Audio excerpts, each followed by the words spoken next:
Hi, this is Angela from Warpworth. I normally work with oil paint, but have recently started working in watercolours. One thing that I've struggled with is the cost of the watercolour paper.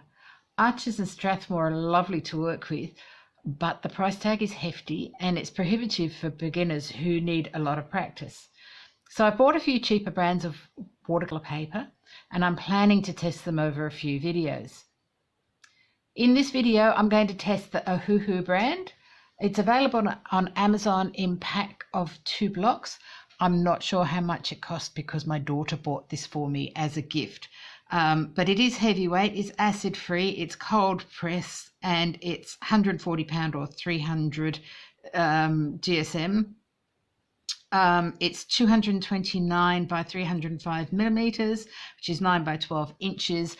So I've used a fair bit of this. It's not too bad, actually. It does what I want it to do, and I'll show you some things that I've done with it in a minute. These come in a pad, so they are glued all around the 4 sides, but I'm not sure if you can see there's a little gap there at the top, and that's where you slide the little plastic leaf that comes with each pad. So you get 2 plastic leaves because there's 2 pads. They are clear. They're difficult to find, and I've lost both of mine in the space of just over a month. But what I do now, and this actually works better, is I can slide a piece of old credit card in under the first one and just slide it around. And you just do that all the way around, and the paper lifts off quite easily. There's a little bit of residue there, but I trim mine anyway, so I'm not really worried about that. So you can use this paper on the block as it is, and then wait till your painting has completely dried and then remove it off the block, and that will prevent it from warping. Or you can take it off the block, and that way you can slide a drawing underneath and use a light box or a light source, hold it up against the window, whatever way you do that, to trace onto the paper with pencil, and then wet the paper and stretch it on a board. If you put the pencil marks on the paper before you wet it, they don't run. They're actually quite good. Once it dries, it just looks like you've freshly done it. So I've done that on this one. What I've actually did was I traced it onto the paper first, and then I soaked it and I put it onto the board. And as you can see, none of the pencil marks have run or blurred, or nothing's happened to them. So that is one advantage of taking it off the block. But then the disadvantage is you do have to stretch it or it will buckle.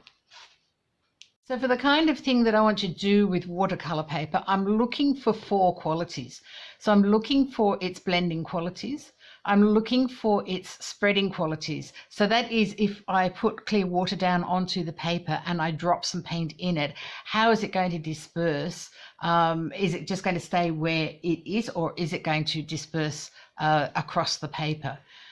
The third thing is reworking. If you're going to rework or work in layers, you don't want your paper disintegrating. So that's what I'm looking for. Some papers will pill or deteriorate if they're worked several times. So I'm looking for something that is not going to do that. And the last thing is lifting. How easy is it to lift the paint off of areas? Because that's an important quality that I'm looking for. So I'm going to start with yellow on the top and just do a band of yellow. See, that's not very heavy. I have to put some more paint in that. Put a little bit more paint.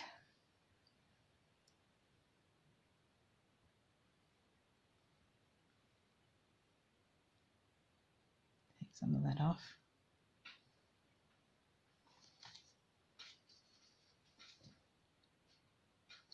And I'm going to put some blue down the bottom and see how those two blend together.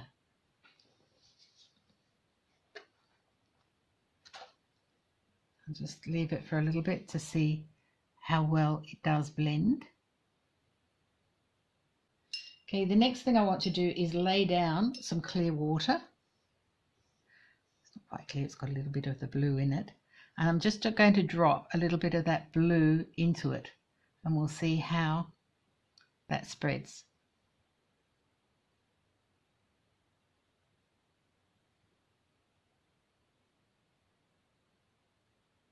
And it seems to spread along the grain of the paper rather than evenly.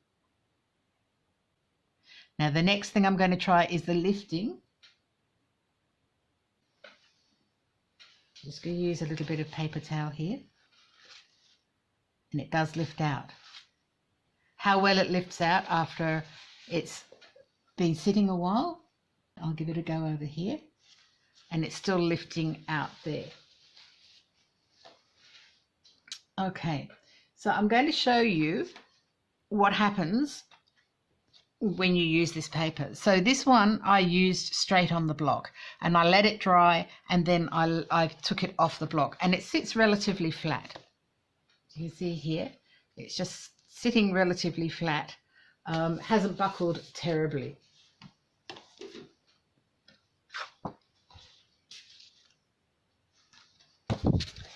This one I did from a tutorial by Paul Clark, and as you can see, I've reworked that area and it hasn't really broken up. So this has had quite a few layers on it. So as far as I'm concerned, with the reworking, I'm quite happy with this paper. It does rework quite well. And again, on this one, again, it was another tutorial by Paul Clark, and my arch went a bit funny when I did the rock work. So I had to put something in there to cover the bit that was sticking out, and that got reworked quite a number of times, and it hasn't broken up. Now, the one thing I have found, there is a difference between using it straight off the block and stretching it. So these two were not stretched. This one was stretched. Okay, so there still is a little bit of buckle on this even after it's been stretched, and you can see what I did was I soaked it for 10 minutes and then I stapled it to a board, something like this. Now I've found that when I do that, the blending qualities and the spreading qualities are actually a little better, and I'll show you that.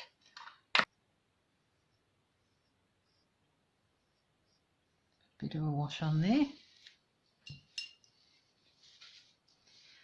Now I'll add some blue here.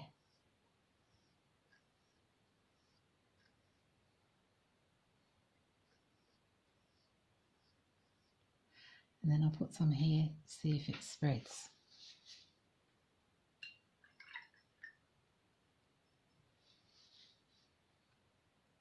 Some clear water.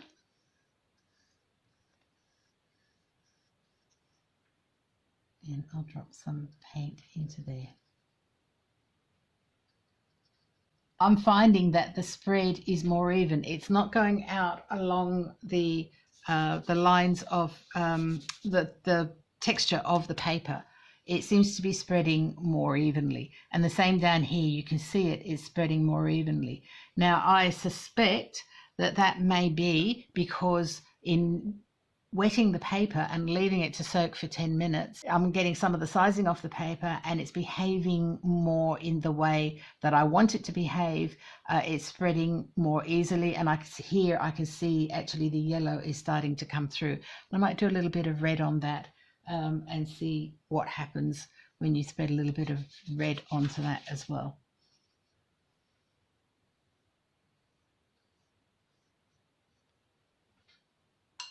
Put a bit more blue on the top.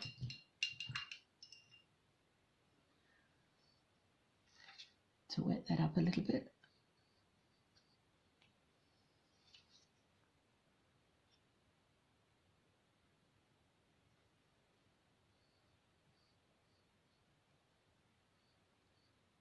As you can see, the blending is a lot better.